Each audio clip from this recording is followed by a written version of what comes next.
ప్రభునందు ప్రియమైన దేవుని బిడ్డలకు మన ప్రభు అయిన యేసు క్రీస్తు నామమున శుభములు కలుగునుగాక.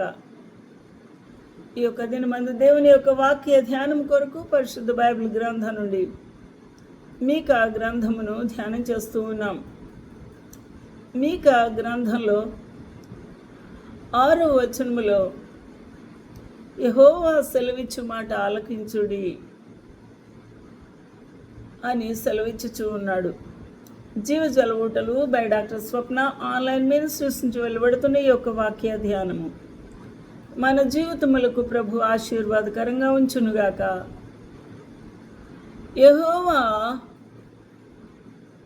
సెలవిచ్చు మాట ఆలకించుడి అంటే ప్రజలు ఆలకించని స్థితిలో ఉన్నారు. నీవు వచ్చి పర్వతములను సాక్ష్యము పెట్టి వ్యాజ్యమాడుము అని ప్రవచించుచూ ఉన్నాడు మీకా భక్తుడు. ఎవరు వచ్చి? దేవాది దేవుడు వచ్చి ఎవరిని సాక్షులుగా పిలువనంపుతున్నాడు? పర్వతములను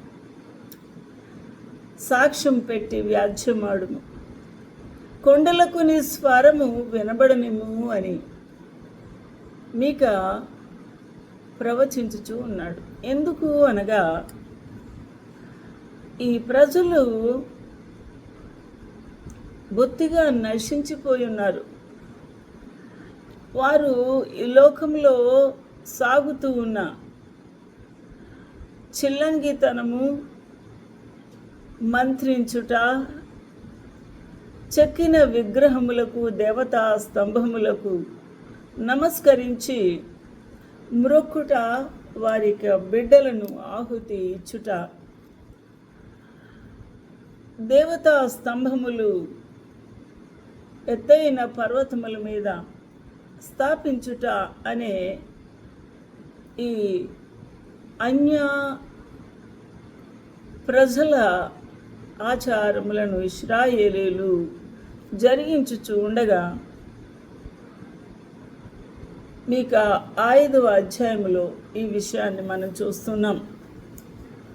నేను అత్యాగ్రహము తెచ్చుకున్నాను. ఎవరికి కోపం వచ్చింది? సృష్టికర్త అయిన ప్రభువుకు.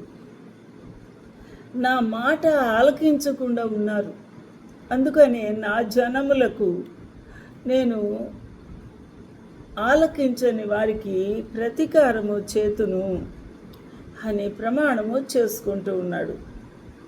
అందువల్ల ప్రతీకారము చేతును అని సెలవిచ్చిన తన యొక్క మాట ఇదే యెహోవా వాక్కు. అందువల్ల మీకా ప్రవక్త, నువ్వు సెలవిచ్చావు కదా, అట్టి విధంగానే నువ్వు దిగిరా, నీవు వచ్చి పర్వతములను సాక్ష్యము పెట్టి వ్యాజ్యమాడుము. ఈ ప్రజలతో నేను వ్యాజ్యమాడలేను, వారికి నేను ప్రకటించలేను అని దేవుని మీదే భారం పెడుతూ ఉన్నాడు భక్తుడు. అందువల్ల నీవు వచ్చి పర్వతముల సాక్ష్యము పెట్టి వ్యాజ్యమాడుము, కొండలు నీ స్వరం వినున్నట్లు వినబడనిమ్ము అని ప్రాధేయపడుతూ ఉన్నాడు. Hear you now what the Lord said. Arise, contend thou before the mountains, and let the hills hear your voice, O Lord. That was the plea and prayer of Micah the prophet. తన జనముల మీద యెహోవాకు వ్యాజ్యం కలదు. గొప్ప వ్యాజ్యం ఉంది. ఇద్దరి మధ్య భయంకరమైన గొడవలు ఉన్నాయి. ఈ వ్యాజ్యమును వినుటకు గాను పర్వతములకు సాక్ష్యం పెట్టు అని. నిశ్చలమైన భూమికి పునాదులుగా ఉన్న పర్వతములారా, యెహోవా ఆడు వ్యాజ్యము ఆలకించుడి, ఓ పర్వతములారా అని పర్వతములకు, భూమికి పిలుపును ఇచ్చుచూ ఉన్నాడు. నా జనులారా, నేను మీకేమి చేసితిని? ఈ ప్రశ్న వేసింది ఎవరు? సృష్టికర్త అయిన ప్రభువే. నేను నీకేమి చేశాను? మిమ్మల్ని ఎలాగూ ఆయాసపరిచితిని, అది నాతో చెప్పుడి. ఐగుప్తు దేశములో నుండి నేను మిమ్మల్ని రప్పించాను, దాస గృహములో నుండి మిమ్మల్ని విమోచించాను.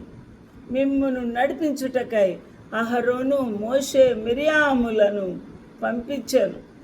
నా జనులారా, యెహోవా నీతి కార్యములను మీరు గ్రహించున్నట్లు మోయాబు రాజైన బాలాకు యోచించిన దానిని, బెయూరు కుమారుడైన బిలాము అతని ప్రత్యుత్తరముగా చెప్పిన మాటలను, షిత్తి మొదలుకొని గిల్గాలు వరకును జరిగినవి, వాటిని మనసు తెచ్చుకోండి. మీరు జ్ఞాపకం చేసుకోండి, ఏమి జరిగించాను, ఏమి తీసుకొని వచ్చి నేను యెహోవాను దర్శింతును. ఎవరు చెప్తున్నారు? మీకా? మహోన్నతుడైన దేవుని సన్నిధి నమస్కారం చేస్తాను, సాగిల పడతాను. ఇంకా నా దగ్గర ఏముంది? దహన బలులు, ఏడాది దూడలను అర్పించి నిన్ను దర్శిస్తానా? నా దగ్గర ఏముందని నిన్ను దర్శించుటకు ప్రభువా?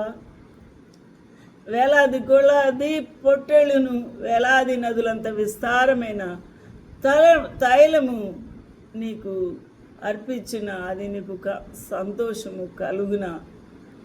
నా అతిక్రమమునకై నా జ్యేష్ఠపుత్రుని నేను ఇచ్చిన, నా పాప పరిహారమునకై నా గర్భఫలమును నేను ఇత్తునా, ఏమిస్తానయ్యా అని తను తాను ప్రభు దగ్గర రిక్తునిగా చేసుకొని, మీకా భక్తుడు నేనేమిచ్చి నేను దర్శించగలను, ఏమి లేనివాడను అని ప్రభు పాదముల దగ్గర విరిగి నలిగిన స్థితిలో మోకాళ్ళు వేస్తూ ఉన్నాడు.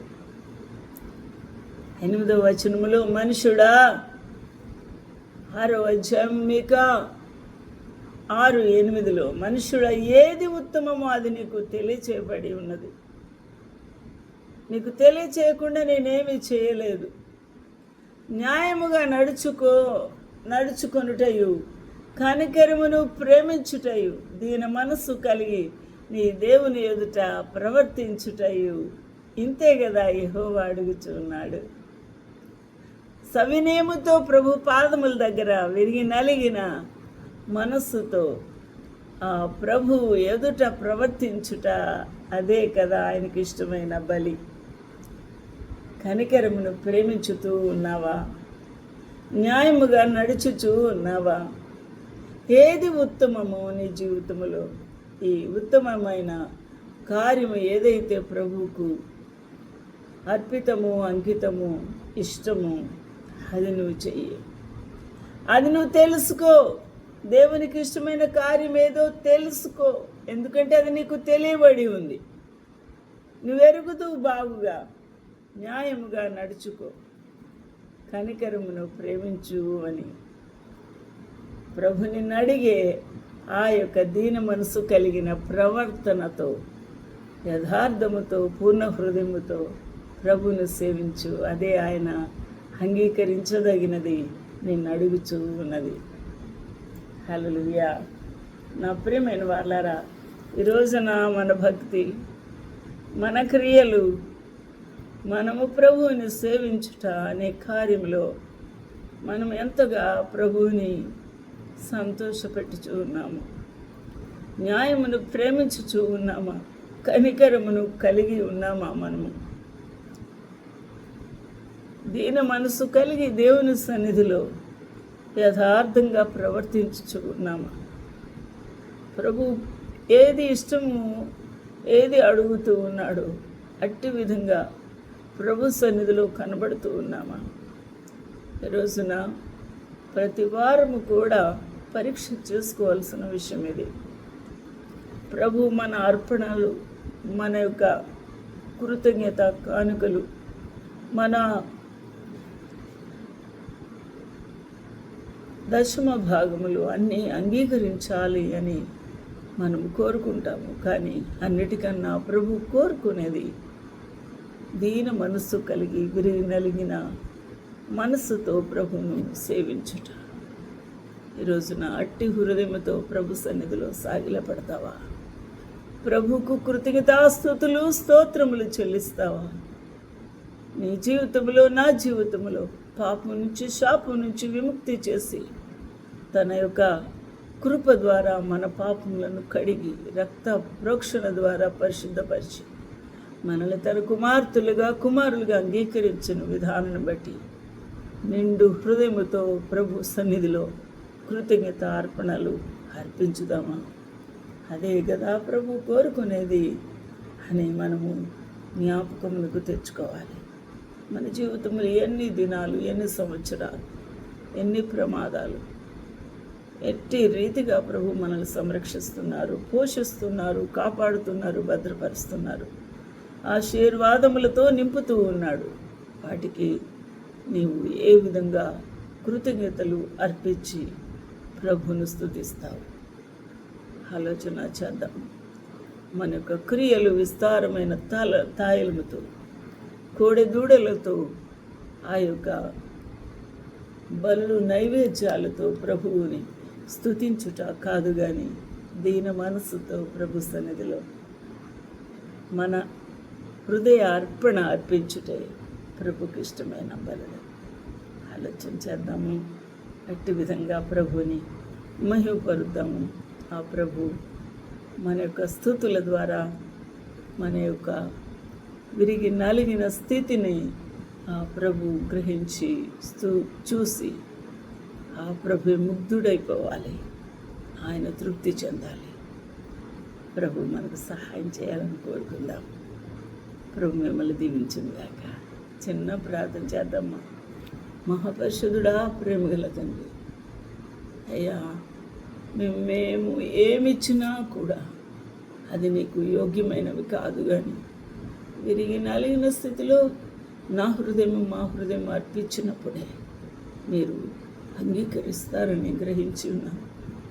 అట్టి మనస్సు, విధేయత మా జీవితంలో కలుగచేసి నేను సంతోషపెట్టేవారుగా, తృప్తిపరిచేవారుగా మిమ్మల్ని సిద్ధపరచమని మా ప్రభువైన యేసు క్రీస్తు పేరట వేడుకుంటున్నాను తండ్రి. ఆమేన్. ప్రభు మిమ్మల్ని దీవించునుగాక.